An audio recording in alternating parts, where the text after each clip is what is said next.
welcome to the Unpatched Gaming Podcast. Why did you do that? That's really weird. But yeah. I'm your host, Tyler. And I'm your host, Zach. And it has been a while. A long while. It's probably been over a month. Yeah. I mean, we needed time. Also, I have kids now. Yay. Two of them. We have adopted 2 kids. We're still in the process, but they're here. They've been here. And it's great. They're pretty cool. It's great. Pretty cool. Almost as great as this video game. Yeah, exactly. Almost.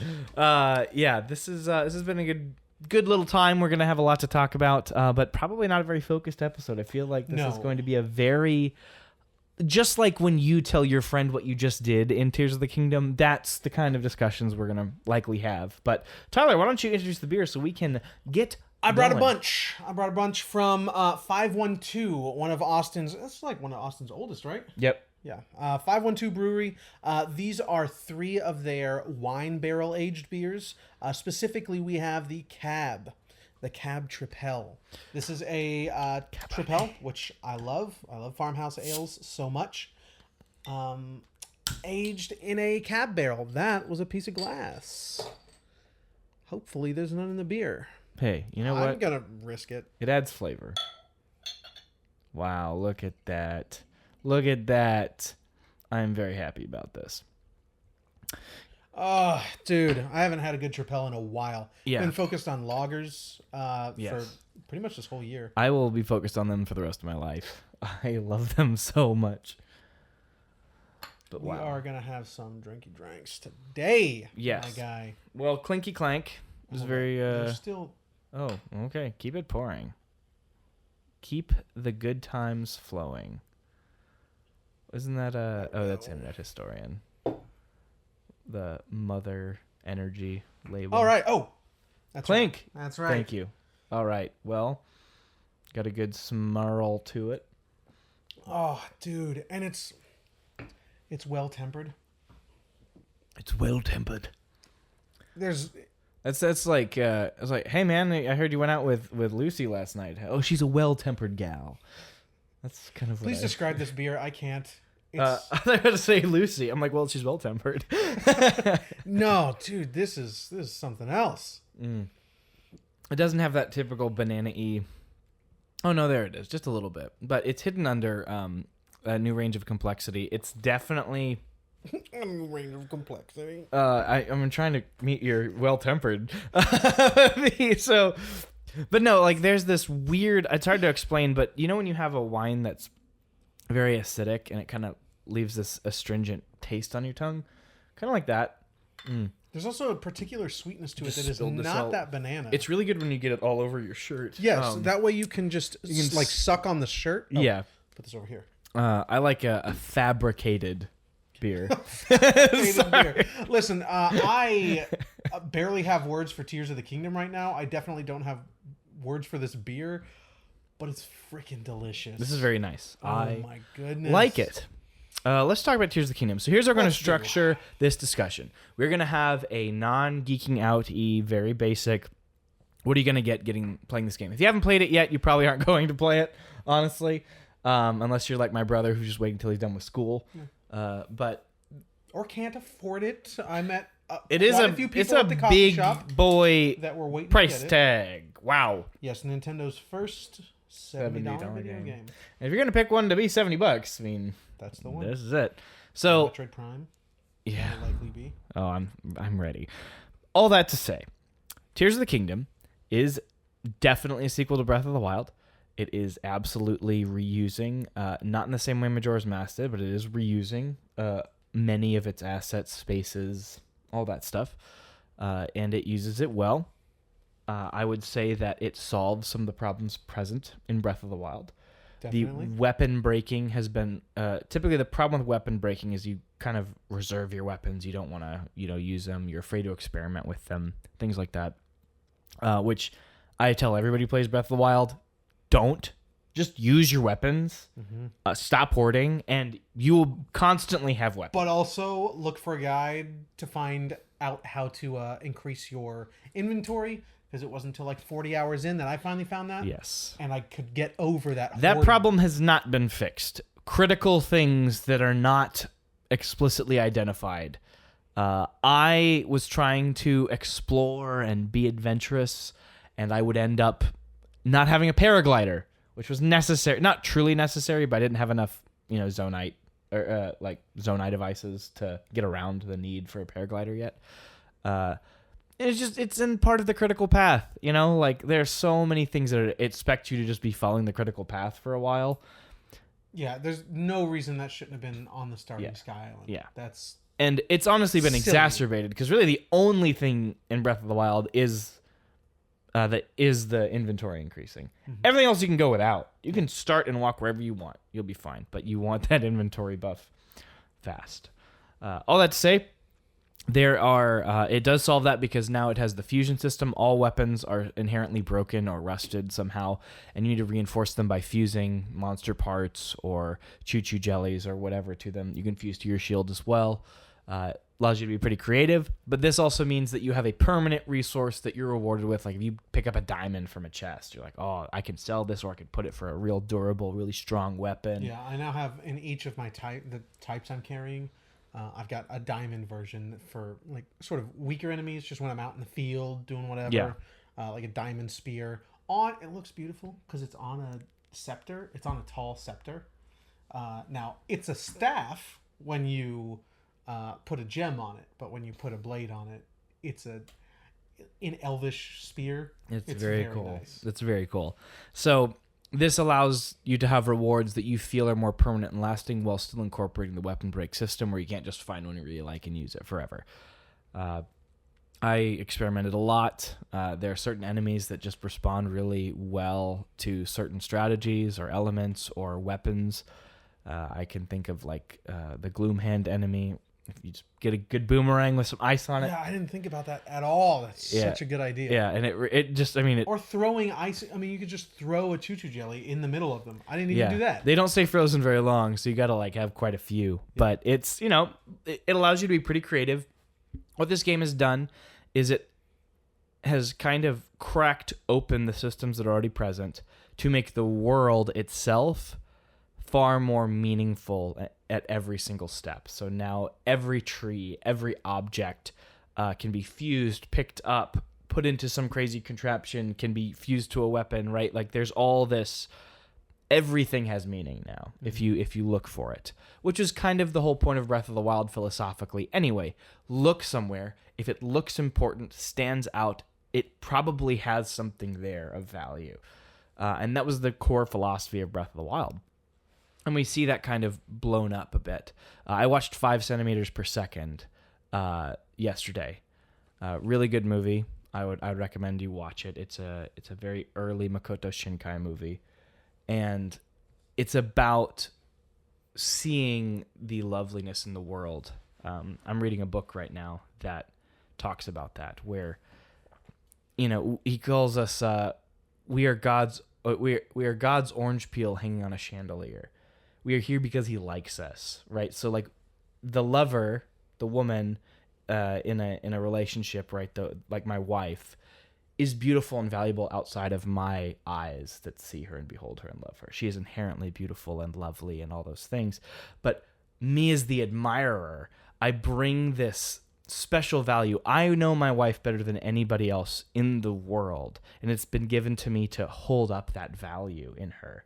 And I think one of the greatest things about reality, something Kingdom Hearts really doubles down on a lot too, is where is that magic of childhood where everything is fresh, where apples are beautiful because they're green. Wow, they're green. They could have been anything else, but they're green. That's incredible. It's those eyes that Breath of the Wild is really good at delivering. Mm-hmm. And Tears of the Kingdom is trying to do that again, but without just copying the same landmarks. Now it's doing it to every object, every item. How can I use this? What value, what richness, what hilarity is lying in this wooden plank? And that's what it's trying to get to. And it often succeeds. Mm-hmm. I went right to the emotional part. I just skipped it. It's just, you can't get away from it. I'm trying to be objective. Right. Yeah, we were going to talk about the negative stuff first. Negative and positive things. Just the reviewy sort of stuff, which I know we're not a review channel. We don't review things. So that's okay. We experience things. You shouldn't feel obligated to review Tears of the Kingdom. Well, then let me get it out of the way. Since I just want to start talking about this game. Let me get out of the way. I do not like the underground. It gets boring quickly. And I think that is not true for everybody, but it's true for many people. It's not true for me. No, I see it. I'm not going to argue with it. But like the video we were just watching, that negative review, it has a special kind of blandness that makes it enjoyable. I have found, like, putting 70 hours or so into No Man's Sky. There is a special kind of blandness. Sure, and in this, that it's I enjoy. just it's the opposite of what the others are doing, where you look and you use your senses and you perceive and you find value. It's okay. Let me throw the thing, follow the things, follow the statues, throw the light, keep moving. You can drive around if you want, but it is kind of blind for a little bit, and I think it undermines a lot of the good parts of the game. And if you're not spending time there, though, you won't have a lot of battery. And that is my second problem. I think this game should have dumped battery on you at the beginning. Yep. Because this is where the game is the most fun, experimenting with all the crazy Zonai devices. Or let you buy some battery parts, something, dude. Yeah, and How much do you have? How much? I finished the game with three batteries. Oh, okay. I'm on like battery 6. Yeah, well, I also stopped spending time in the underground. I just found it pretty boring. Yeah. But I'm saying even with battery 6, I'm like, give me more. Yeah, this is the core of the game. You should have just dumped this on us, given us maybe every major dungeon you complete, you double your battery or something. Or even right at the beginning, I would have given you half of the max battery at the beginning. That's what I would have done. Or right after you get off the... Or, switching the hearts for batteries in the 4 dungeons, that would have been a good start. Because that's 4 of them already available to you. Yeah. Or I guess 5 of them already available to you in the overworld. That's a spoiler. So, moving forward. It's just going to be spoilers, guys. We're a month and a half late to this conversation. So, I doubt anyone's waiting around for our input. But if you are just tuning in to anything Tears of the Kingdom, there will be spoilers. All of them. Yes. And I have not finished the game. Actually, not quite all of them. I'm not really going to talk about the end of the game. Oh, I don't think it matters much to the discussion, to be honest. Cool. I would actually like that to be... And that's not me saying that it's not good. I'm saying it doesn't change anything about the rest of the game. Okay. Finally, the dungeons... almost finally. The dungeons, of course, are still fairly weak. Some stronger than others. My goodness, I think that none of them reach the strength of the Salamander Divine Beast. Which, again, Breath of the Wild is already weaker dungeons, but the Salamander Divine Beast is, I would argue, a strong dungeon. The strongest that any of this new kind of Zelda has had to offer yet. It doesn't come anywhere near some of the classics, obviously, but they are still pretty weak. The game's also much more restrictive at the beginning. Like I was saying, I tried to explore on the kind of Great Plateau equivalent in this game, and it was like, nope, you got to go here first. You got to go to Temple of Time. So I had to walk all the way back. I'd gotten to the other side of the island, and I was like, what are these shrine things? Like, what's going on? And it wouldn't let me go in. Which is the opposite of the design philosophy of Breath of the Wild. So I was pretty pissed. I didn't let it affect my experience of the game, but I was pretty pissed. Went back, did that. I went down on the ground. I'm like, all right, time to explore. And it come to find out that you either need more Zonai devices or you need your paraglider. And you get your paraglider by following the primary path. I was like, fine, I'm going to follow the primary path. So I just did that for like 10 hours. And I was like, okay, now I can explore the game. Yeah. So do that for a little while. He warned me. He got like a 1 day head start and warned me to do that, and it made a huge difference. And then I would push that even a little further. Finish the underground quest to where you get your the obviously last ability. Yeah. Not in your ability wheel, because there's like your map in the ability wheel, but if you look in the menu, in the start menu, there's 5 abilities, one of which you don't have until you finish this quest. You can play the entire game without it. Totally fine. Changes the game, though. Yeah. It's pretty freaking great. Yes. Well, we said there's spoilers. Yeah. Auto build. It's amazing. And it fills in, like, you can spend Zoanite to fill in pieces you don't have. For any item only costs 3 Zonite. So you can put So every item has a different, I forget what the, like, metric is called, but basically different draw distance. It will despawn after a certain amount of time. I believe it's dragon shards, dragon scales that have the greatest. So you can walk huge distances, and the dragon scale will still be there. So you can attach a dragon scale to an item. And Oh yeah, there. they said that for also Put it on your car or something. The bright bloom seeds as well are last a very long time. Really? Yeah. Okay. So they mentioned that as well, somewhere online. But so, are all my issues. all your issues. I have one issue that isn't those, and I don't even. Those aren't as big of issues to me as they are to you. I think the game gets easy very quickly. Not. I mean, it's fun the entire time. I'm. By the way, I'm 100 hours in now. He finished at 75. I am on my second dungeon, and 100 hours in. So I'm having a ton of fun. But with the amount of things you're able to do, it gets easy pretty quick. Yeah. I don't feel particularly challenged. I might get one shot all the time.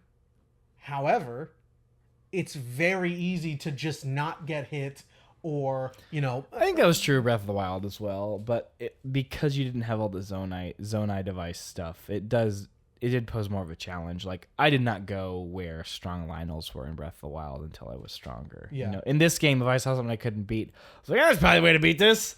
I haven't seen a single Lionel. Dude, I had to upgrade the Barbarian armor, the second upgrade, you need Lionel parts. I had to look up where they were.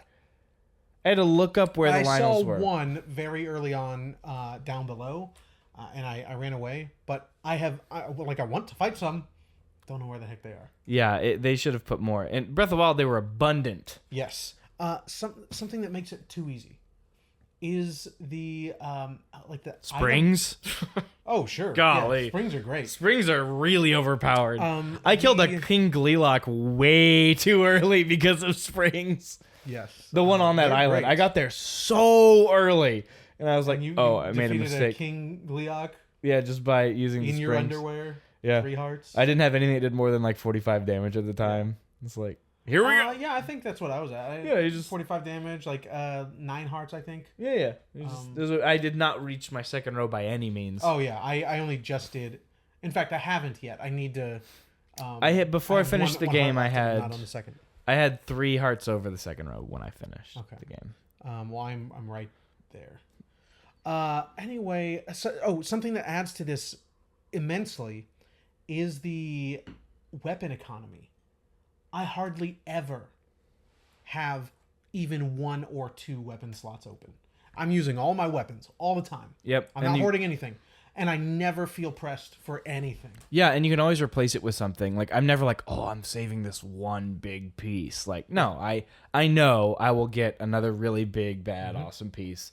It almost devalues it. But it never quite does because I don't really care, Yes, like, it's. I mean, I'm 100 hours in and still loving every damn second of this game, but, and it's weird. I feel like it's a weird criticism based on my feelings of Breath of the Wild's weapon economy. I feel like they should break even quicker. Like, just let me feel challenged. Because in combat, I typically don't. really like Breath of the Wild's weapon breaking, and everybody that I know, that's their main criticism of Breath of the Wild. Like, weapons break, it doesn't encourage you to be experimental because you're so afraid of wasting, Well, that's just something you have to get over. And I was like, and because that's the game treats you well. It respects that and will give you those things again. Yeah, they are consumable items, period. Yeah, and there's this sense of like, well, it'd be better. There are other ways to help encourage players to be experimental without making them break like this. I'm like, the whole point of the game is to explore and find value in the smallest things. If you never had, and that's my primary issue with the weapon system here, I think that's what's lost, is you're never using that crap weapon. Even if you have a crap weapon, like, oh, I throw a diamond on it, and just now it's a super powerful stick. Like it's dumb. Like, it's not dumb. Like, again, I don't really care. It's fun, and I will fuse whatever I want because it's hilarious. But I actually prefer the breaking system in Breath of the Wild because of the way I play. I prefer because I the fusion. play so liberal. That's so fun. I'm just saying the breaking specifically, the way they break. And the only maybe this is just my fault. You know, I did spend quite a bit of time down below and mining things, but anytime there's something to mine, almost anytime there's something to mine, there's an enemy that you kill that has a hammer. So you can drop your powerful weapon, pick up this hammer, do the mining, and pick up your weapon again. Yeah. And you haven't used any of the... And, like, that's not me going out of my way to do anything to try to get around this mechanic. That is 2.5 seconds of extra work so I don't break my weapon. Yeah. That seems reasonable, so I'm not going out of my way to not use my weapons. It just... I will agree that I think fusion it should be a little more... The fusion system is way more interesting. Because, again, it gives value to things in, like, non-weapon things in a way that, like, those things were just pieces of the world you walked past previously unless you were a very attentive, like, kind of, I guess, zen, respectful kind of person as you went through Breath of the Wild, you know, which I think we played it quite a bit like that. We would just take our time in a field and, like, that's just how we like to play games. So it gave value to those things, but it sacrificed the value of the actual weapon. Like, I just pick up whatever. You know, I'll just fuse something good on this. Like, I just picked up whatever. It's kind of the inverse experience. Versus, like, you know, in Breath of the Wild, I saw a knight claymore sticking out of a rock in the middle of the ocean. I'm like, I'm going to get that. I'm going to go grab that. Yeah. And some people will be like, why would I grab that? It's just going to break. I'm like, because it's cool. And it's going to work really good against a couple enemies I'm about to fight. Yeah. You know, like, it's just cool. I like it. And again, you can build the house and save, what's like 3 weapons or something in Breath of the Wild. Unless, God forbid, it despawns your weapons. One time in the Wii U version. So I played the Wii U version. Why did it do that? I had 3 Why did it do very that? powerful weapons. I have no idea. And then it took me a while. It's a bug, though. Like, that's not supposed to happen. Correct. Is that... So it took me a while to muster up the courage to put anything on the wall again. And then after that, it never happened again. Okay. But I had 3 very powerful weapons. Dude. Saving. Yeah. Oh, you know what else has been rendered? So the game's pretty easy. The combat is easy, that is. Yeah. Horses. Why are they even in this game? Why are they in this game? They're useless. You kidding me? Yeah. They get stuck on everything. You can't call them if you're in the other room. And you can just whip out 4 wheels and get going, boy! You make cars. It's you don't need a freaking horse. I need to bring some logs back to Lurelin Village. How about I just pull the logs, smush them together, and then put wheels on the logs? Yeah, correct. And then drive the logs to Lurelin Village. That's correct. That's what makes this game special. Is things like that. You know, just being able to throw out whatever you want. Like there are very obvious solutions, and then there are adjacently obvious solutions. Like, once you know what the systems are, why would you not put wheels on the logs that you need? Yeah, it's... Because you just break the wheels off. It's amazing. It's amazing. Yes, it's very good. That's really, I mean... Here's something interesting. I'm just going to start moving past the criticisms, if that's okay. I think we're... Yeah, let me see here. I took just a couple notes. I will say it after. Let's continue. Interesting. Okay. Tears of the Kingdom made me appreciate Majora's Mask more. I think Majora's Mask is my second favorite Zelda game now. Okay. Of all Zelda games. So, Breath of the Wild, Majora's Mask, and Tears of the Kingdom? Breath of the Wild, Majora's Mask, and we need to let Tears of the Kingdom settle, but currently Tears of the Kingdom. Yeah, we need to let it settle. You know, like, same with Breath of the Wild. Breath of the Wild had time before it became one of my top 5 games. It's you know, it just slowly kind of climbed. Same with Hollow Knight. Like, Hollow Knight just... The only game that was like, I'm a top 5 game was Metal Gear Solid 5. I played that game, I'm like, oh, this is... I was, I don't know, like 10 hours into Hollow Knight, and it was number 1. Yeah. Best game I ever freaking played, dude. I just let it... most games have to settle for me, so we'll see what happens with Tears of the Kingdom. It'll settle into when place. I sat down on that bench. That rainy bench. That rainy bench, baby. Best game I've ever seen in my life. It's beautiful. The underground reminded me of some of the areas in Hollow Knight, actually. Now, exploring, as boring as it gets, every freaking time you dive down in there, that music that... It's so cool. Just... evades your ears. That's amazing. And exploring it for the first couple of hours is quite interesting. It was very fun to me. Just this brand new mystery. What is this? I don't yet know that it's all the same. So, yeah, starting actually, was my nice. first major note was, wow, this place is so cool. So yeah, it definitely gives off that immediately before it kind of stagnates. So the reason it made me like Majora's Mask more, not like it more, but like helped me realize how much I already like it, is when I played Breath of the Wild, I did not build Terrytown. I didn't build Terrytown, not because I didn't know about Terrytown. It's because I walked up, I saw what they were doing. I'm like, that's too much money. That's stupid. I want to buy my own stuff. And I walked away. I was like, I'm not going to deal with this. This is stupid. This is a dumb side quest. It's going to waste my money. I have other things Which to is do. strange because everything else you were doing in the game was driven by emotion. Yeah, but it was a different emotion. Right? It's the soul adventure. When I replayed that game, I'm in my second playthrough of Breath of the Wild, and I will be till the day I die probably. It moves so slow, and I love it. I'm just kind of really taking my time. I'm not doing any of the Divine Beasts. I'm not really doing any of the major quest lines. I'm just kind of moving through the game, preparing to fight Ganon, just by myself, the sole adventurer. And that's how I kind of played that game, and I was an explorer, and I discovered the world. It was, I loved it. That was what made that game for me. Not even Rivali's Gale? No, I'm not even going to get Rivali's Gale. All right. Yeah. It's a really good playthrough. I like it even better than my first playthrough. No fast travel? No fast travel. No fast travel, dude. And that game fits way better for no fast travel. Yeah. Tears of the Kingdom I is didn't even not question. like it. You can tell immediately it's not that kind of game anymore.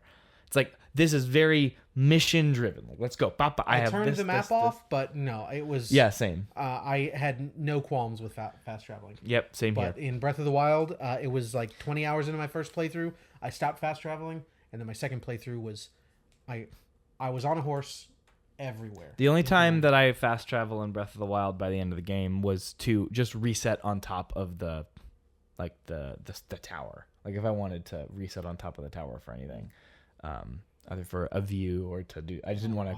I was climbing it, Yeah, that's fine.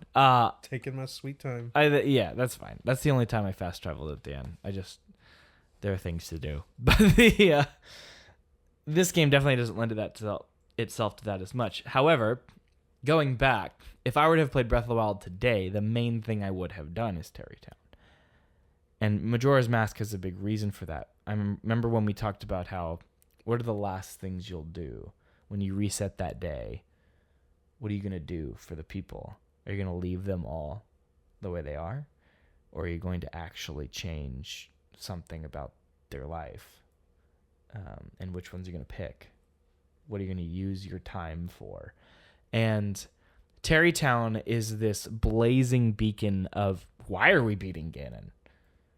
Why are we beating Ganon? Like, there's no point if you don't build Terrytown. There's no point in beating Ganon if you don't build Terrytown. And that's the kind of person I am Good now. call. But what Tears of the Kingdom helped me realize is that there is not this is just a pretty classic adventure again. There's like the Great Calamity. It's like it's an anime arc, right? Like the big bad guy. He looks like an anime villain. He is hot. But you know what I mean? Like, But so is every freaking person in this game. yeah, they're all very, very hot people. But Breath of the Wild, people had given up. Like in here, they're like, wow, this is so scary. What's going to happen? Link, save us. You got to find the princess. And you're like, going to find the princess. And there's always something else to do. You go back to Pura. Oh, yeah, make sure you do this. And you got a new task. And you're the big hero. I said when you show up in the beginning, you'd been missing for a few days. Nobody knows where Link and Zelda are. And once they see that you're okay, they stop caring. It's like if you work the service industry, you know what it's like to be asked for a doctor's note after you get in a freaking car accident. It's like that. It's like, dude, I don't care. Get back to work, Link. Come on. Yeah. And again, this isn't a criticism in Tears of the Kingdom. This is how adventure games work. Yeah. Like, this is how adventure games work. Breath of the Wild does not operate like that. This is a world that is devoid of hope. This is a world that has given up. and you are really small in Breath of the Wild. In Tears of the Kingdom, you're the main village man, as the Emperor's New Groove would say. But you're kind of small. And to go through, it's a different emotional experience. It even plays out, again, the way we decided to play the game. It plays out in how you progress through Breath of the Wild versus how you're progressing through Tears of the Kingdom. Two completely different paces through these games. And you and I talked about this a little bit, but Tears of the Kingdom is the one I'd recommend to most people. Most people, yes. Most people, I would go, hey, if you're just going to play one because they're both, 80-plus hour games, play Tears of the Kingdom. The systems are a blast. It's a classic adventure game. It fixes a lot of the weird issues from Breath of the Wild. There's at the end of the day, there's more to do. A lot. It does become checklisty a bit, but yeah, there's a lot more to do. But there are people like me who I would look at and I would say, if what you want, I'm sorry, you were going to say the thing you're going to say. Yeah, it's like, if you are looking for something completely different, something that delivers at an emotional level that is slow, if you're the kind of person that truly stops and smells the flowers, who peels an orange and looks at the peel and sees value in the orange peel, you're that person, you need to play Breath of the Wild. Definitely. Just the true delight of Wanderlust is unmatched. I would argue the one thing that you could say objectively that it, like, if you're, because I don't like objective arguments, but if you are going back trying to say I like Breath of the Wild more and someone asks why Tears of the Kingdom fixes all these problems, I would say it's the organic nature of Breath of the Wild. It is dead set on a single purpose. It's trying to achieve one emotion, one thing, and it throws all of its heart and soul at that one thing. Tears of the Kingdom has like 8 things going on and does all of them masterfully, but it does have 8 things going on. And some are going to outshine and overshadow and contend for the primary attention. And that's just how games that do incredible things on multiple levels work.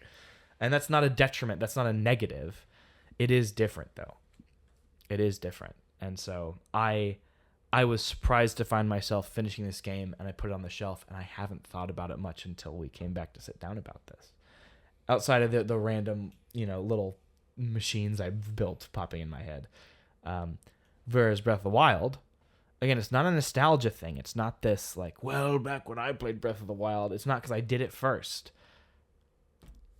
Someone will walk away, if they only play Tears of the Kingdom, not talking like I talk about Breath of the Wild or people who played Breath of the Wild. It's a different experience.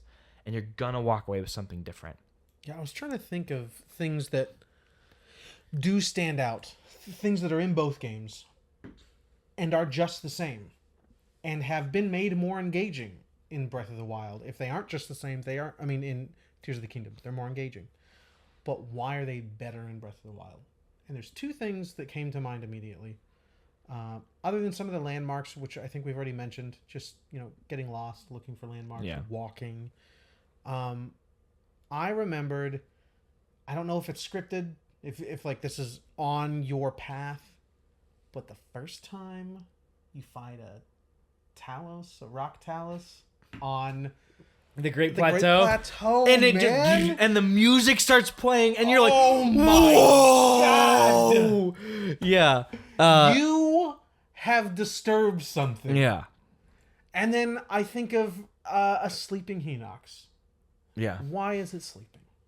Because there have been 100 years without any conflict for this creature. It is its nature now to get fat and comfortable. And you are coming into its home and disturbing it.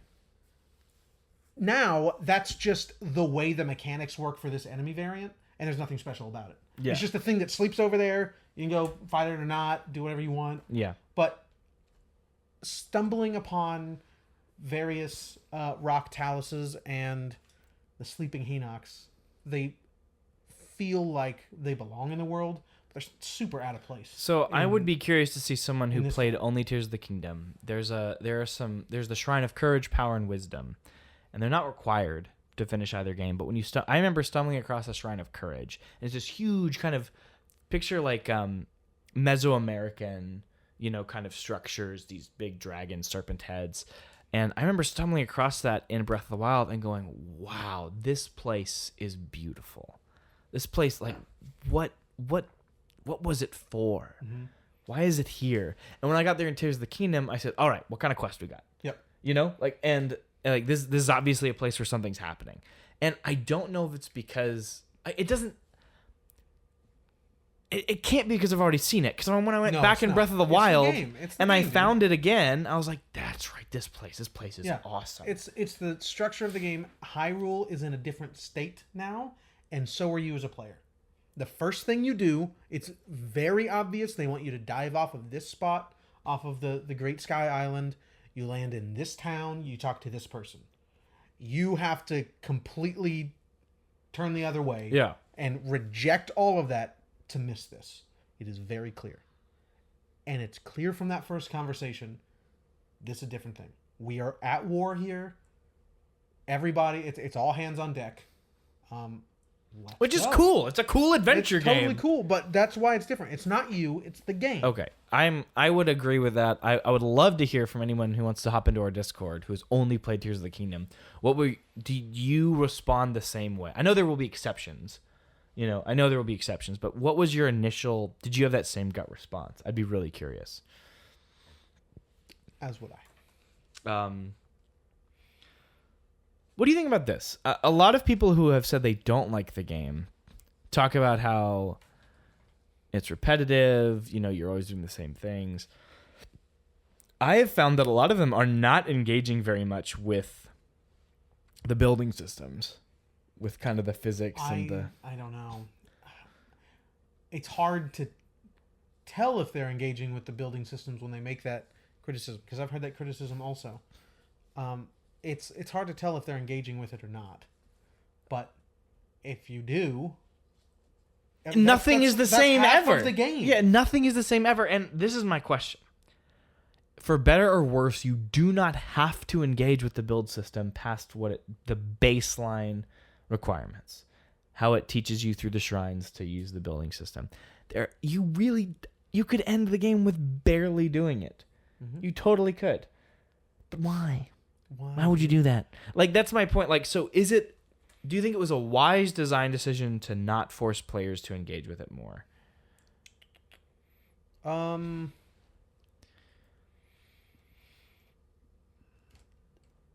Unwise. Everything else in the game is pretty structured. You might as well have added some more structure to that to really make players internalize that. I don't see... It wouldn't feel out of place. Man, when I internalized it and started using it, just whipping vehicles out. And again, they should have dumped more on you. Yes. More faster. Batteries, definitely. And not no more batteries, just more devices, quicker. It took like halfway through my playthrough before I finally found one of the capsules that dumps a control stick. Really? Yeah, like it was one of the middle ones I found. The little targeting heads too are only like 2 that I found. Yeah, I don't have those at all. Yeah, so and I only just got the ones that balance. Again, generously dump that stuff on the player. It doesn't. You've already made a game that doesn't really matter about power scaling. Nobody cares. You can power scale out of anything in this game. Like you just springs, right? Like it doesn't matter. So just let them have it.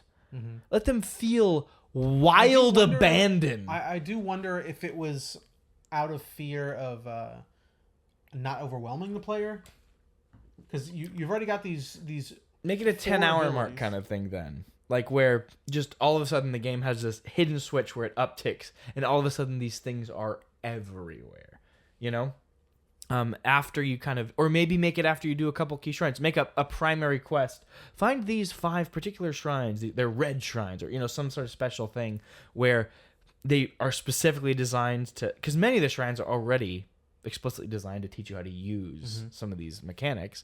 Just make them a little bit more, quote-unquote, mandatory, pointed out. And once you complete them, just dump it on the player. I would have...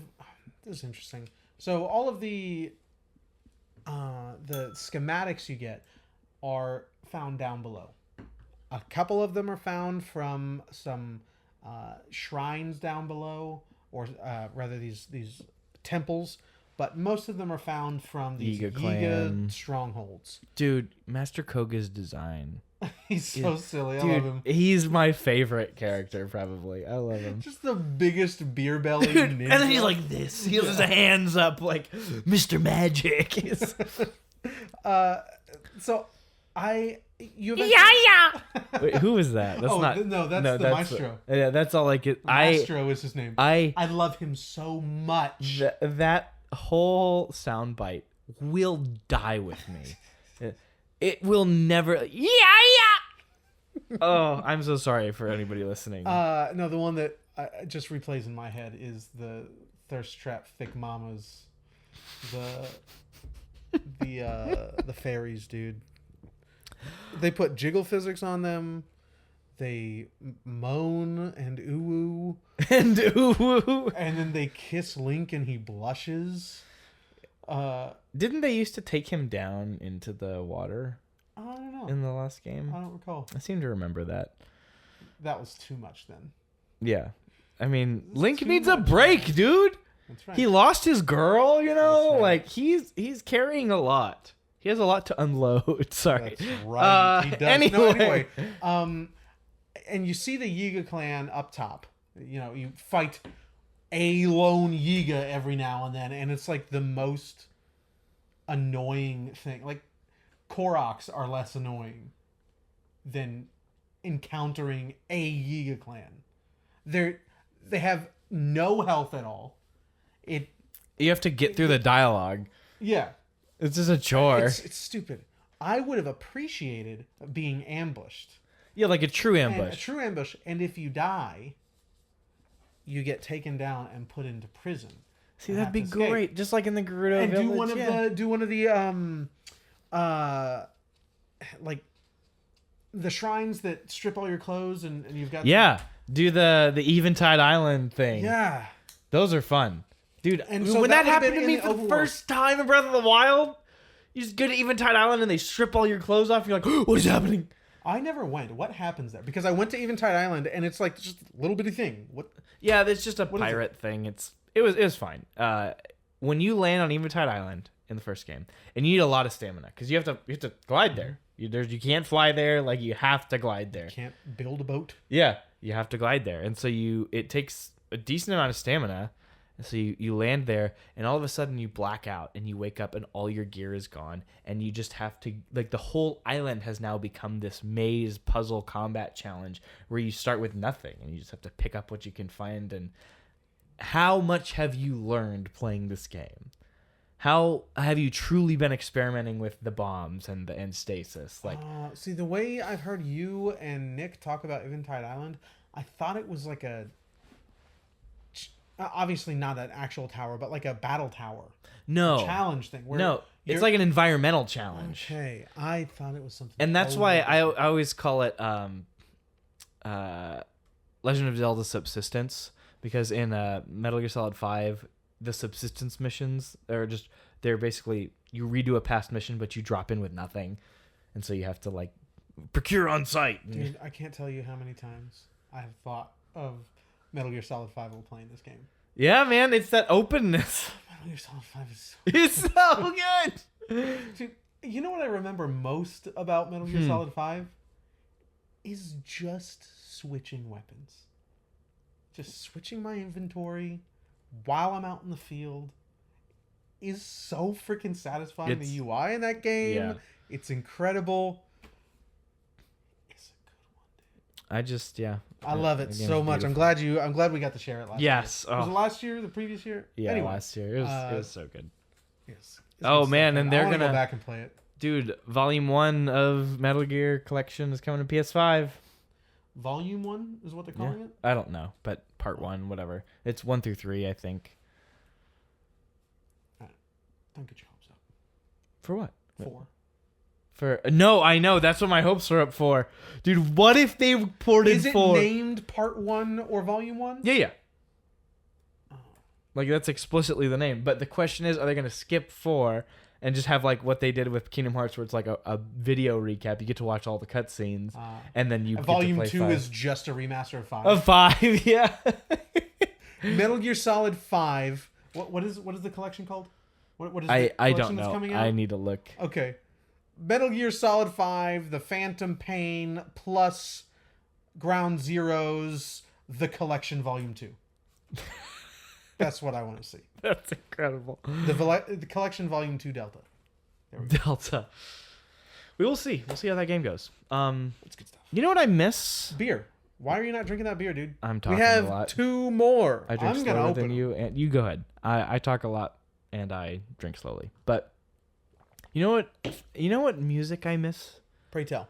all the time is Cass's theme. Oh, dude. Dude. I love Cass's Like, theme where so was much. he? Where's my boy? Yeah, I do like the new guy. Oh, he's great. The Pelican. Yeah, dude, Penn is awesome. Yapow! It is so great. Yeah, I love Yeah, this. no, I love him. Don't get me wrong, but I do miss my boy Cass. Indeed. Dude, just hearing his theme and just like finding just him. out Cass, in the he's like this beacon, this little light of hope. He's like, One of my favorite Zelda characters. yeah, dude. I love would put him so in top much. 3 for me for sure. All right, I Do you got know a new who is beer up here. there really quick? Pray tell. The weird gem guy, like the guy who turned himself into like gems and gold Oh, from yeah, from Twilight Twilight Princess. Princess? He's weird. I bizarre. like him a lot.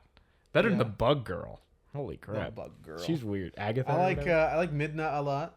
I do like Midna. I found her love helmet. Beetle. I Oh, love Beetle. Beetle is awesome. Yeah, just every time you see him coming down the road, I love Beetle. So Let me get to this beer real quick. Then I want to talk about something. We have all 3 of the ones we have, which I'm not even sure we'll get to 3, but they are wine barrel aged beers from 512. This is their Parasol wine barrel aged tart ale with Meyer lemon, basil, and ginger. I've had this one, I think. Oh really? I believe so. It rings a bell. This is the Parasol, you said? Mhm. Yeah, I've had this one. This one's very good. Just leave it up here. I'll pour it for myself when I finish this. Oh, that is tart. That was just the head too. Goodness. Beautiful. Let's see. Oh, while we're on these fun characters, and before we get too far away from the discussion about Terrytown, now that you're saying that about Terrytown, there's no reason to defeat Ganondorf if you don't build Terrytown. Beautiful. I agree. The new sort of version of that is not what's the village called? The beach village? Lurelin, which is a Lurelin great Village. village in the first game. I did not explore there very much. It was my favorite one from the first game. Alas. It's not that. This you can the Lorelin village you can finish in about 15 minutes if you're taking your time. It's nothing special. You get some new item shops. Cool. Nice. In Tears of the Kingdom, the stand-in for Terrytown are the stable trotters. Yeah. They play music at every stable you're at the end of the game or at the end of this quest. Before that, you have to you eventually find out that all the fairies have gone back into their flowers. They don't want to come out. They think that you have let the world just go to hell. Yeah. And they don't want anything to do with it. And they're a little scared. Before that, they loved hearing from the stable trotters. And since all of this has happened, everything that has led up to Tears of the Kingdom, this seemingly like 14 years or so, somewhere around there, that has passed, the stable trotters have disbanded. So each of the fairy fountains you find, they'll like yell at you from behind their flower bulbs that they're not coming out. But then they reminisce about hearing this one particular instrument from the stable trotters. So you can go around and get the band back together, and then there's some silly puzzles that happen that you need to do to get their carriage up the hill to the fairy fountain. But by the time you get the whole band back together, the music, just like Terrytown, it's beautiful. But every time you go to a stable, there they are, welcoming their friend. Link, it's great to see you. Come sit in. We want to play for you. They're playing every time. They're so joyous. And the only reason that, like, their trying to maintain everything that Terrytown and restoring Hyrule in Breath of the Wild meant, and it's been stripped away. I loved helping them. They just arts, it's good. music, It's yeah, good, man. And he's just so joyous. He's so genuine. I think that's the guy that also does Beetle. You can tell. Very clear. You can tell. Oh man, I still think my favorite voice line in all of Zelda is "Oh, thank you." That's Doofenshmirtz. Yeah, it's pretty close. Dr. Doofenshmirtz. Dude, I love Doofenshmirtz. He is one of the funniest characters Disney. It's a great show, dude. It's a really good show. That's another don't know long if and I tragic told you. backstory. I don't know if I told you this. So my kids, they watch Disney Plus a lot, and there is a Mickey Mouse shorts show. You know, just like little 10-minute shorts. They're in this weird art style. I'm not a fan of it, but I walked in on them watching Mickey Mouse shorts the other day, and this one's set in China, and Mickey and Minnie are, at some festival, some street festival. They're having fun. There's fireworks everywhere, and they look off into the alley, and they see this emaciated, sickly-looking dog, obviously Pluto, and they walk over to Pluto, and it cuts to someone cooking family dinner. And It does not. Yeah, dude, it's amazing. It does Sickly, not. disgusting Pluto. You see his ribs just poking. I don't believe you. What? This is real. It cuts to them cooking family dinner, but then of course it's a Disney short. It cuts to the table now, and they have invited Pluto in. They're gonna. That's really funny. Exactly. What That's they're doing, dude. really funny. Wow, I would not Yeah. have expected that. The fact that it came from there too Yeah. is probably just like a gut Dude, punch. I'm laughing so hard, and the kids are like, "Dude, what is What going is so on? It's not very funny. It's sad. Look, Pluto's sick." Oliver has eaten dog. Oh, He didn't mean to. He said, "What is this?" And they said, "It's chicken." And he says, "What is this? Is this chicken?" They said, "Yeah, chicken." He says, and he points to the same thing. He says, "Is this beef?" Yeah, beef. He's like, "Well, what is it?" He said, "Chicken beef." So he picks it up and eats it, and he's like, "This is probably dog." And he looks around and he gets a better idea of what this place is. He's like, "Yep," and he puts it down and he walks away. where was this? This is when he was in somewhere in Southeast You Asia. went to Cambodia, right? No, I Was went that to. Oliver? It was Oliver. Okay. I went to Thailand All right. and the Philippines. Yeah, but anyway, that was a good little tangent. That's really funny, good dude. though. That's really good though. I have found that this game is very fun to play with an audience and with people around. Oh, I Breath was of the gonna Wild mention is something not similar. as much. Yeah. I have felt no problem getting spoilers. Like, I'm watching videos on how to build things it's all just the time. funny. It's just silly fun. And you're just sharing stuff, Yeah. and it's far more of a. In fact, not even far more of. I think it would put it as the inverse of Breath of the Wild. Breath of the Wild is a very personal, solo experience. You can make it. I mean, obviously, streamers have made their career on Breath of the Wild, but Yeah, but I would can make argue it that way. like that's what it This is what at they're its looking heart. for, though. This is what they're looking for. This is a very communal yeah, experience. the next 10 years. And it's set. like, oh, put a wheel on that. You know, like it's just Amanda like trying to build a stupid boat. That was the funniest thing. You know, like where you could put wheels with paddles and you're trying to like Yeah. turn it up. That's She very tried to do that with like a rocket and like it's just rockets are the best thing in this amazing, game. dude. Rockets make me Shield. so happy. I love it. They're awesome. I love it. Throwing like when your weapon's about to break, just throwing a rocket on it and just hurling it at makes some sense. distant enemy. Yeah. It shatters and they fly off somewhere. I like to attach a cannon to a spear. And so you can use the spear and it'll lob, but you can throw the spear and instead it's a directed cannonball. You keep the spear in your hand and you're just throwing cannonballs. And I use that Yeah. to mine a lot. It's amazing. instead. Oh yeah, it's the best. So I don't think you've unlocked this yet. This isn't end game spoilers, but I am a very stubborn person. And part of this game is you complete the 4 main dungeons, and you come back to the person to Sapura. You do a little quest, and then you come back and like, hey, we're missing something. We're missing something. We need to figure. There's obviously something else going on. It's kind of this hidden 5th temple thing, and there's a big, huge, stormy part down in the wetlands that finally clears, and you're like, we need to go there. I went in there when it wasn't clear. And floating above it. Yeah. You mean, yeah, I went in there and I was like, I'm going to go do something else for a minute. Yeah, I'm very stubborn, and I got through the whole thing literally unable to see anything in front of me. Now, was it you or Nick that went into the, what's that place called in Hollow Knight that's pitch black? Nick, that was Nicholas. Nicholas went into the Deep Nest without the lantern. Deep Nest is, by a very significant margin, the hardest part of this game when you have a lantern.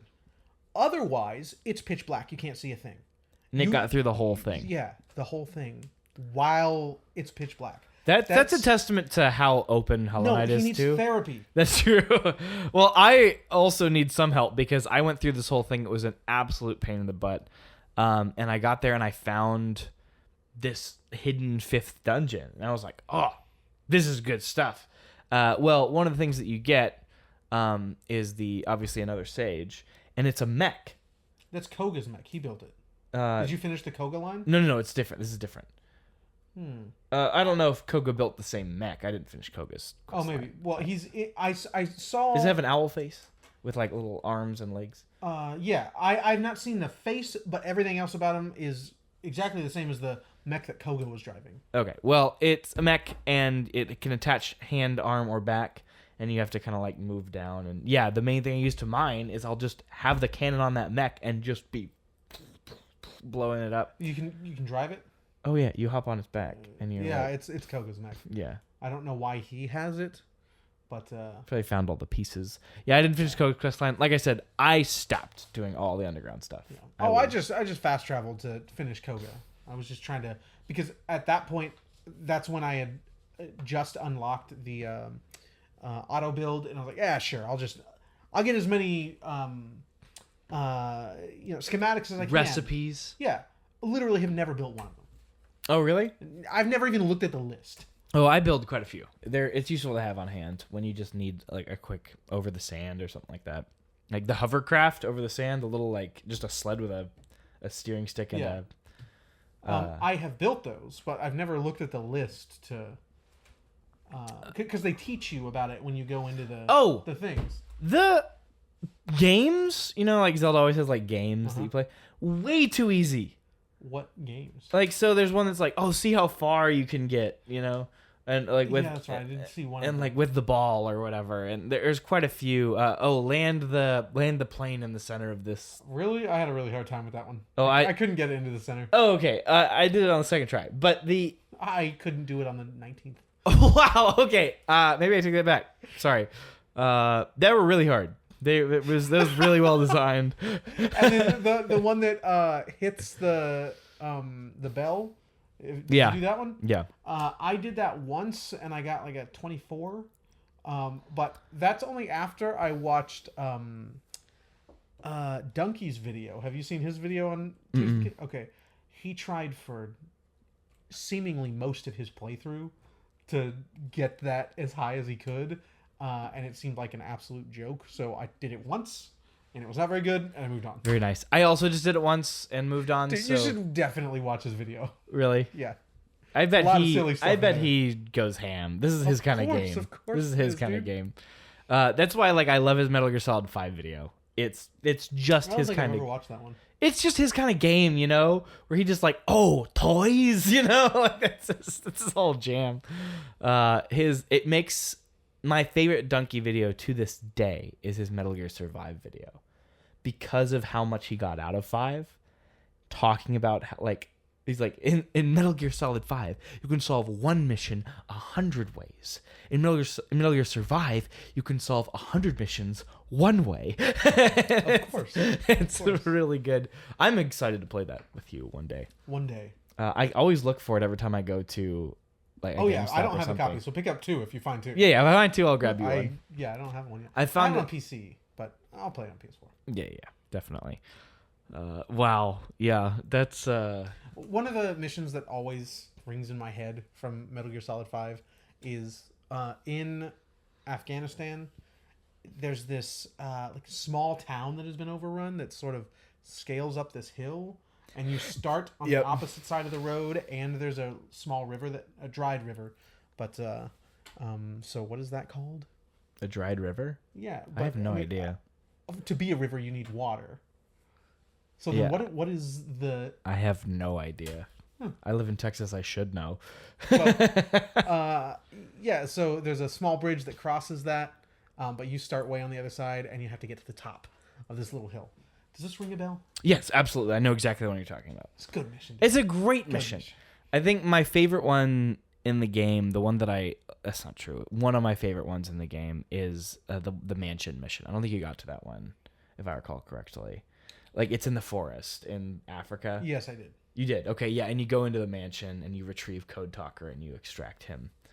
Either I did do it, or that's where I stopped playing right there. Yeah. So it definitely sounds familiar. Yeah, that one's really good. It's paced well. No, I did it. I There's like all of it right at the end. All the super strong guys come out. 89% sure I did. Yeah, it's a really good mission. It's a great. This is where it's unfortunate that Metal Gear Solid 5 is so open sometimes, because when you hit the level design, like, they're just firing on cylinders. Like, the first one that really hits is the 6th mission, where you have to extract that really strong rocket launcher. Dude, that's a good mission. And I go back to that area all the time just to goof off. It's such a well-designed area. I wish more games would be like that, where they build the level, this whole thing, just incredible level design, and then put it in a place rather than having a loading screen there. They just put it in the world. That's the biggest tragedy about Metal Gear Solid 4. That is, in my opinion, the best level design. No, Ground Zeroes, but for a whole game, like for a whole long campaign, like, those areas are really strong, and you just experience them once per playthrough. I would argue Ground Zeroes is the best level design of any game potentially ever. That you can replay that one level a million times, probably. That, and I mean, we were just talking about it before the cast. The Great Plateau. Great Plateau. Is great. incredible. It's amazing. And it's so weird going back to it. It feels Just so empty, small. and it's this big. But it's just so rich when you first start, and even when you restart, it's still super rich. Yeah. It's just it really feels like they shrunk it in this game. I don't know. I don't I think did they like would. that was one of my favorite revisits. I'm actually kind of glad they didn't make revisits a huge deal. But going back to the Great Plateau was really fun. I did the whole quest with retrieving the eyes for the big statue. I did that, and that's when. No, never mind. But I did do that. I think what may have ruined it for me is I had just built the hover bike for the first time. Amazing. So I just flew up there, landed, and fought my first Shadow Ganon, whatever they're called. Phantom Ganon. Phantom Ganon. I love the Phantom Ganon quest in Wind Waker. When you're like having to and his sword drops and points to the door you're supposed to go to. Yeah, those are good. But then I flew around instead of walking anywhere. Yeah, I walked the whole thing. Did you ever build a hover bike? I did. So I did build a couple hovercraft. Not that what you're referencing, but I did build a couple hovercraft, especially as I reached the end of the game. I was like, let's go, boy. The Goblin Glider? Should do that one? The Goblin Glider? I don't know what you're talking about. So instead of... so the hover bike is a control stick with an angled fan in front and back. The glider is 2 angled fans on either side. Got it. Okay. So you look like it's the goblin wings. I've done the helicopter. I've done a few of those, but mostly what I rarely needed to truly fly around anywhere. I would honestly just rocket where I needed to go. Oh yeah. Yeah, I ran out of rockets very quickly. I found like a very generous rocket dispenser, and I just pretty much dumped all my stuff in there. Rockets are so fun. Doing like grabbing attaching a bunch of wood together and then putting a rocket on the end with some sort of devastating device and then just releasing it. on all unsuspecting enemies is really funny. Is really funny. I don't think I'm picturing it right. So like grab one of the rotating things in the middle, and then you just put a big long line of of wood. The rotating things, but what rotating things? A wheel, anything that you can Oh, sure, find. a wheel. Okay, yeah. Yeah, whatever you can find. But then you just like anything that has an axle essentially. Yeah. So like a spike, a wheel, 900 logs. Yeah. And or I mean you can even do some, and then you just put a rocket on it with some sort of any sort of dangerous thing on the end. Yeah. Or if you're being really funny, you can just like if you have a lot of time, you just drop all your bombs and just line them up across the whole surface of it, and wait for all of the enemies to come in, and then. And it just blows them all up. It ruins your contraption, but it's really funny. Yeah. That is something from that negative review we were watching that I definitely agreed with. If you're building with wood, he seems to always prefer to hit the wood instead of the yeah, device. that's really annoying. That's why arrows all every the time. It happened to me a couple times. I was like, never again. Never again. Every Yeah, time. always go arrows. It happened to me for one of the troop the music troop quests. Oh yeah. I was like, dang it, this is dumb. And so that was the last straw for me. Even if I only have one arrow left, I'm like, I don't care. Hitting it. One arrow left. I don't even know what 100 arrows looks like anymore. I'm always like right around 300. Well, I didn't buy all the arrows. I stopped buying arrows. There are so many in the boxes, there's dude. a lot of arrows. And later on, you start getting 10 bundles in thankfully. the boxes. It's nice. I think you should have a million arrows. I think that's the way the game is meant to work.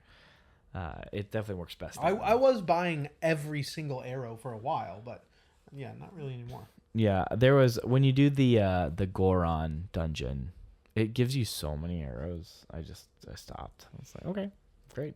This is all I need. And then, if you really want to preserve your arrows, most of the things you need arrows for, you probably don't need. You can just throw items. Yep, dude. I've never thrown a wing though. Does a wing fly? I've never thrown a wing either. Huh? I attach them to boomerangs a lot of the time because they're so much faster. That makes sense. You know what I dislike is that you have to catch the boomerang with the same same thing you pick up weapons with.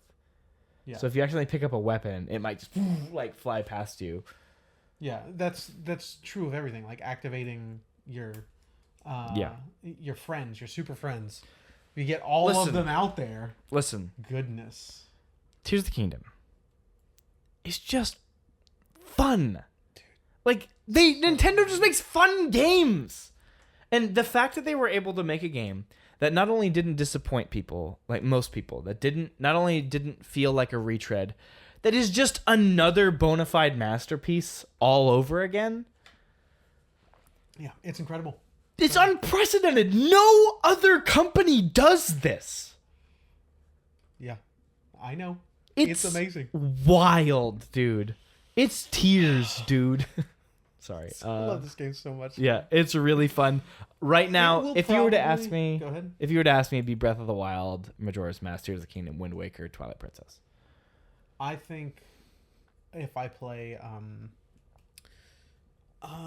the Link to the Past sequel, what's that? Link Between Worlds. Link Between Worlds that'd be my number me. 6. That'd be my number 6. It's very good. I just respond more to the 3D ones because there's, but. Link Between Worlds is by far my favorite 2D Zelda. I have not played the remake of Link's Awakening. That could trump it. It's still pretty. It's weird, man. Is the wrong word. It's a dreamlike game. That's the whole goal. You know, it's a very odd game. I could, depending, like it more, but I think Link Between Worlds will always be my favorite 2D Zelda. Up. I really want to play it, and I think that would be a good first. You Zelda can borrow mine. Rider. Yeah, you can always borrow mine. I want to get it anyway. That's fair. But who knows? Things are changing, dude. Yes, that's what children do. I need to get that money, bro. Go make that bank. Yes. Goodness, challenge has been rough. Yeah. It's going good right now, though. Today was a big step in the right direction. Big win. It's a huge... there's been hailstorms all the time, but on Friday, there was a really big one in Cedar Park, which I have, 40 follow-up for. So, There we go. And it was in that neighborhood, so that's very nice. That's good. For those that don't know, Tyler works in roof repair, That's insurance. Kind of like he kind of helps people navigate insurance and gets people on site to actually do the job. Because they're assholes. Yes. Insurance is not very friendly. And typically. if you are an insurance agent listening to this podcast, do your soul a favor and don't be. Opinions. There's no facts. Rather, I should say facts. No, just opinions. There are plenty of good people. But if you work for Allstate, go bury yourself in a ditch. Oh, amazing. I lost my train of thought because that's really funny. There's a lot to like about this game. But yes. What is your ranking? What would you say? Because you were about to say it. It might be Tears of the Kingdom, dude. That makes sense for you, I think. I will never forget Breath of the Wild. You can't. You can't. But I also can't relive it. Not until, just like Outer Wilds. Yeah. Not to a lesser extent, but still a great extent. To a great extent. Not until I'm much, much older. I am debating with myself. Like, I gotta be honest. I'm not gonna put them both as number 4 and 5 or something. That's not gonna happen. I mean, Breath of the Wild isn't that high. I think it's like 12. I'm not gonna put them back to back. 2, I think. I think it's Metal Gear Solid 5, Hollow Knight, Breath of the Wild. And whatever I do eventually do, it's just gonna be one of them on my list. Oh, sure, on your list, but Yeah. let's talk Zelda only. Zelda only. Like, I think it would be right these now. 2 games. Right now, my gut is this game. I'm 100 hours in, and I don't even want to be here right now. Yeah. I want to go to a coffee shop, and I want to play this game. Yeah. That's it. Haven't seen my kids all freaking day. And I'm at the point now where I am feeling very guilty for the amount that I've played this game. It's very good. I'm glad this episode's over. Now I can just play it on my own time. Yeah. Which I should have decided to do a long time ago, but I got to the point where I'm like, I have just forfeited all life. Looking around me, all time is passing. Amazing. It's 2:30 a.m. multiple nights, many nights. It's been a great time. I think this one's my favorite Zelda game. Breath of the Wild would probably be number 2. And then, I'm very curious. Without a Twilight Princess replay. Wind Waker. Yeah. Wind Waker's so good. No, I also love Majora's Mask. Dude, it's hitting so differently for me now. Do you love Majora's Again, Mask? I always prioritize the emotional experience over necessarily a cleaner gameplay or a more nostalgic experience. When the kind of thoughts Majora's Mask instills in the player are really special. Yeah. Really special. And you can tell that by the people who still say it's their favorite Zelda game. I also didn't finish it when we played. Yeah. Right up to the end, I was too busy. Dude, the mask is a weird, creepy boss fight. Really? It's very odd. I really should go back. It's actually kind of hard. I didn't go have back and play it again. a lot of the hearts, so that might have been why, but because we had to finish that game. Yeah, Majora's Mask is. I don't know after that. Right now, it's a toss up for number 3. It's going to be a toss up between Majora's. Is Majora's Mask and 2 on GameCube games. the Nintendo 64 emulator on Switch? Yes. Is it the OG version? Yes. I think it's time to You replay. know, maybe I might be wrong. I think it's. There's YouTube videos about it. It's definitely not the game. The actual full original, but it's not the 3DS version. It's not the 3DS version, of course not. I think it's the one from the GameCube. Okay, Pack. but that didn't change very much, right? No, and I could be totally wrong. I vaguely remember hearing that. Which actually, now that I'm saying it, Man, that might be the weird. way to play it. That Yeah. might be the way to play it. I think I'm gonna replay Majora's Mask. But then you gotta pay for the expansion pack. I can do it briefly. That's fine. Yeah. If you're gonna do it, you can just Venmo me, and I'll add it to my year-long subscription, which still has 11 months left. Oh, really? Yeah. Okay. You can add 10 people to the family plan. Yeah, I'll Venmo you. Bro. I'll Venmo What the heck? 10 people. It's amazing. Amazing. I don't have much more to say. I don't either. I think we talked very thoroughly about this amazing, incredible game. It's incredible. I'm so happy it happened. This is quite the year for gaming. We were just talking about this before the cast. We have Zelda, of course, what I hear to be a true return to form for Fire Emblem, stripping a lot of the story out. It's got, it's epic scale there, but it's not like a dating sim. It's a Fire Emblem game. I've been playing a lot of Street Fighter 6. Street Fighter 6 is really fun. A good game from Blizzard, and an amazing game at that. Yeah, Diablo. Amanda and I are thinking Hollow about Knight. playing that soon. Dude, don't play it without me. I Please. will not. I will not play without you. Let's do it for the cast. We're thinking about doing it after I get back from India in August. Yeah, sometime. then let's push back the game that's going to be after Final Fantasy and do that when you get back. Okay, yeah.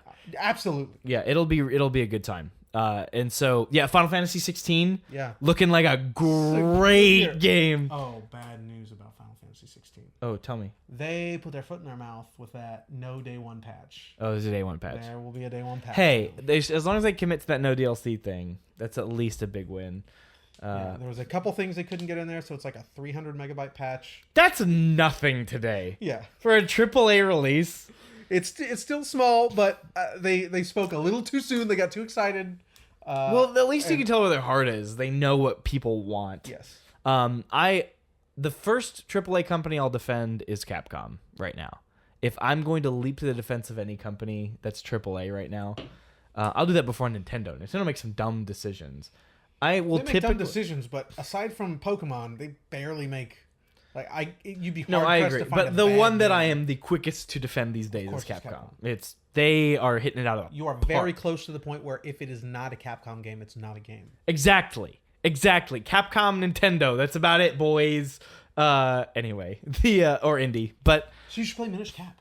I Capcom do did that. want to play Minish Cap. I wanted to play that before I cared this much about Capcom. They also made the Oracle games, Yeah. as well. Well, developed rather. Anyway, I do think that there's but there's a lot of good games coming out this year, man. It's gonna be great. Could you? I'm and over I have the moon. no idea what's going on next year. Next year is almost inevitably going to be Monster Hunter 6 for me. That's going to be Final Fantasy VII very likely. Oh, that's is that officially next year now? early next year. Dude, It's I probably really gonna be- liked the remake. It's probably going to be before March. I really liked the remake. I had my issues with it, but I really liked it. I think there's some room to go crazy with Did this you watch next the one. trailer? No, I've not watched anything.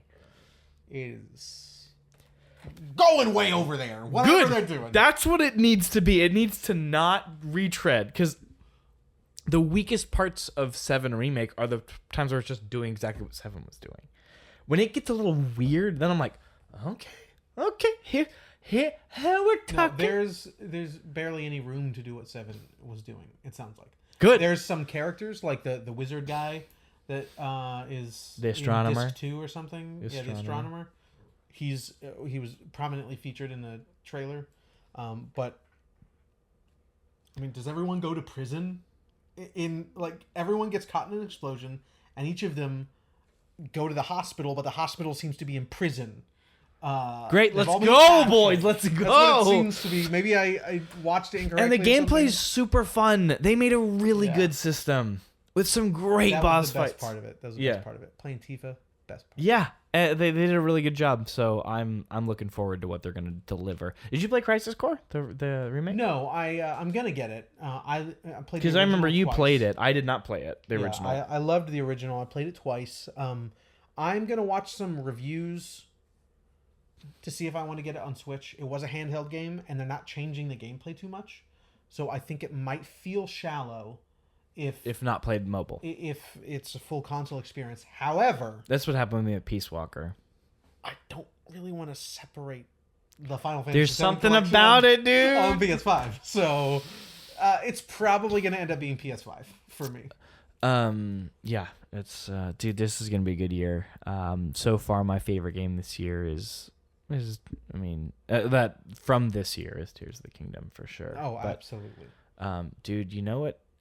But Tears of the Kingdom isn't my favorite game I've played this year.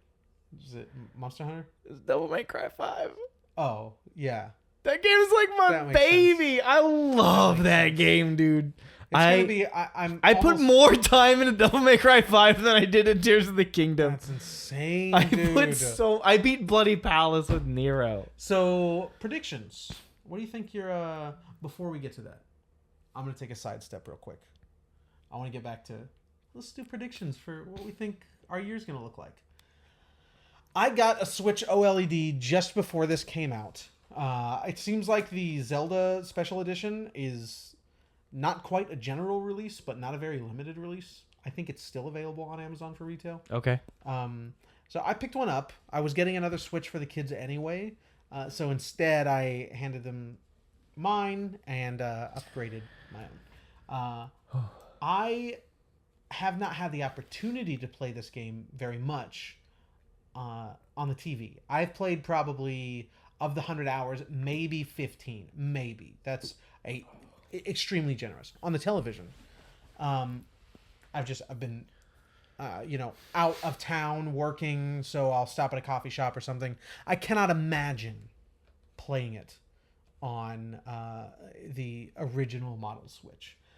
I have hated the Switch for a little while now because of its performance and just the screen. The screen is abysmal.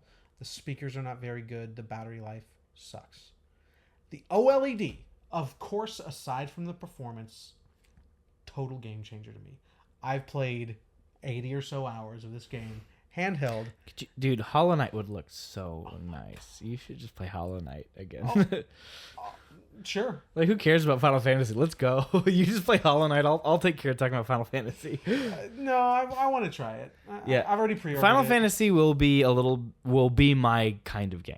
Yeah. We know that. But dude, the story's looking really good. And it's from a well-respected storyteller. Like the guy who's running Final Fantasy 14 right now. Okay. Many people hold that up as some of the best long-form storytelling. Good. I'm gonna try it. We're gonna play it for the cast. I was reading something. You can confirm this because you actually watched some of the trailer, right? Yeah. Or the trailer. Looks like there's it's genuine canceling combos. It's a skill-driven action game. I think it's an action game. Yeah. That's what I'm talking about, I know. Ladies and gentlemen. They even said they do not want you to call it an RPG. That's my kind of game. I have Conan the Barbarian sitting there on Xbox 360. Yeah. I will play any action game, even if it's trash. I like action games. So, also on handheld. Total game changer here. These are not the Power A controllers. And the bottom of them is flat, so even with the Switch attached, it'll stand for whatever reason. I don't know why you would ever do that. But these are the Nixie, I think, Joypad Pros. They're fantastic, dude. They are so comfortable. The Joy-Cons just dig into my hands. I get cramps because they're so small. If you play primarily handheld, I cannot recommend picking these up enough. If you don't go for these, of course, the Power A ones are very highly recommended. But I have these, and they're welcome to sponsor us, y'all. If you want to sponsor, I have 3-year controllers right now. I have these, your Glacier controller. Ryder really wanted a Pro controller. He sees all my controllers. He said, "I want one," and he bought one for himself. And it's one of theirs. It was only $42, I think, but feels absolutely fantastic. Feels better than the Power A. Very ones. nice. But my Power A has a 70s looking Pikachu aesthetic to it. It's very cool. So I like that. Anyway, so I've got that Glacier controller, their Pro controller basically, and the GameCube alternative they have, which also breaks apart and you can use as Joy-Cons. They're great, dude. Really good controllers. I have one huge gripe with these. Massive gripe. Oh yeah, Look at this here. Come on, there we go. LEDs both around the sticks and these just two little light strips here. I like the pink a lot. I only displayed it here because it takes just a second to turn on. I typically use the blue because in the cycle of like 10 colors, blue is the third. It defaults to red, and then it's green, and then it's blue. I hate both red and green so much, especially the red. And I contacted support about this. I said, why does it keep defaulting to red? Why do I have to keep... so it's got triggers in the back. Why do I have to keep remapping those? And they said, oh, the controller has no memory. So, while it's connected to the Switch, the controller will go to sleep in the same way the Switch goes to sleep and will reset. But these have been disconnected for like 3 days. So the purple here, it has not gone to sleep in the same way that the Switch goes to sleep. So if it's connected to your console, it defaults to freaking red. And then unmaps your both the vibration settings, so you can change the vibration settings, and the it's like almost like what's the point of changing? What's the freaking point? Yeah. No memory? I literally said asinine. That's it. They didn't respond after that. That's just so dumb. That's my one gripe. It's very small. These are extremely comfortable controllers. And if you like red, I can't recommend it enough. The GameCube ones are great, and you can remove the opening for the thumbsticks, and you can. So by default, it comes with the like octagon of the GameCube, but in the package they just have circles, so you can replace the opening for the joysticks on the GameCube ones. So you can have a modern control scheme if you don't like the. I'm gonna be a minority here and say that I don't like the really thick heads for the analog sticks. I put Skull and Co. covers on every single one of my controllers. Okay, that's what those are. What does it look like without them? I couldn't tell you because I also put sticky tack underneath so they don't come off. Wow. Okay, well, I hate those. So really? I love them. I cannot stand them. They get in my way. Remember, I claw grip a lot. Yeah. So, I mean, these just kind of feel bulky and in the way. Like my claw doesn't even push all the way over because of that. Like, but if it's light, I just... Yeah, I mean, it feels... You'd have to feel Ryder's, I guess, his controller. They're very similar. Claw grip, y'all. Okay? We are real people. I'm just kidding. Claw grip rights are human rights. Yeah, exactly. Anyway, I just wanted to shout these out. Both the Switch OLED. If you play docked, no reason ever to have the OLED. If you primarily play handheld, total freaking game changer. So if there's no announcement in the next couple months from Nintendo, I'd recommend maybe looking into an upgrade if you've been considering it, and then getting. I recommend these. But, of course, PowerA has ones that have been around for years. People swear by those as well. These are fantastic, guys. Total game changer for me. Nearly 100 hours into... I would play a video game on a potato. He would. I mean, dude, his Switch is filthy. Yep. Why clean when it broke? I'm just kidding. That's why I never wiped my ass. Well, there is a crack in it. So Before I play a game, I clean my glasses and wipe the screen on the Switch. I haven't cleaned my glasses in 7 days. I clean my glasses 7 times a day. I'm dumb. Well, I love you. I'm glad you could be here with us. I'm glad you could share this game with us. Take a kiss from me. I love you. Kiss. It's been really good to have you here. Take a kiss. What did you do just now? I don't know. But I'm really happy that they're here, Tyler. And we're gonna go play some Magic the Gathering probably because we're nerds and losers. Magic the Gathering? Yeah, it's really great. The synergies. Oh, dude, my kids, they're 8 and 9, and they don't understand what uwu is. And dude, they walk around. They don't say uwu like Elijah put it.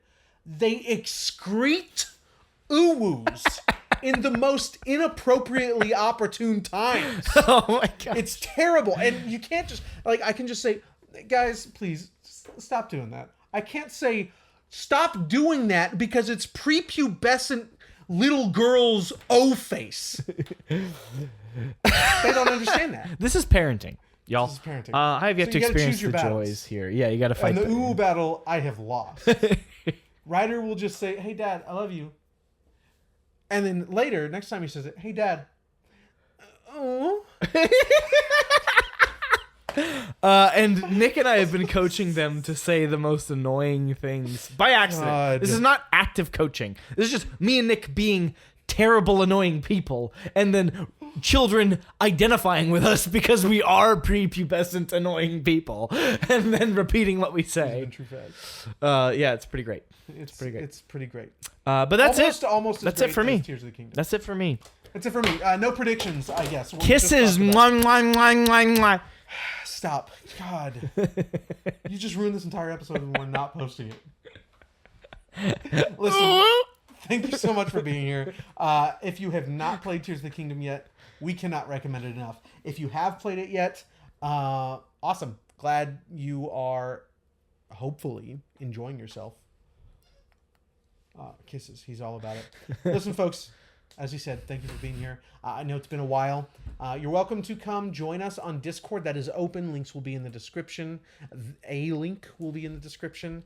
And we hope you join us next time for Final Fantasy not 7 Remake, 16. Final Fantasy 16. It will not be as long of a break.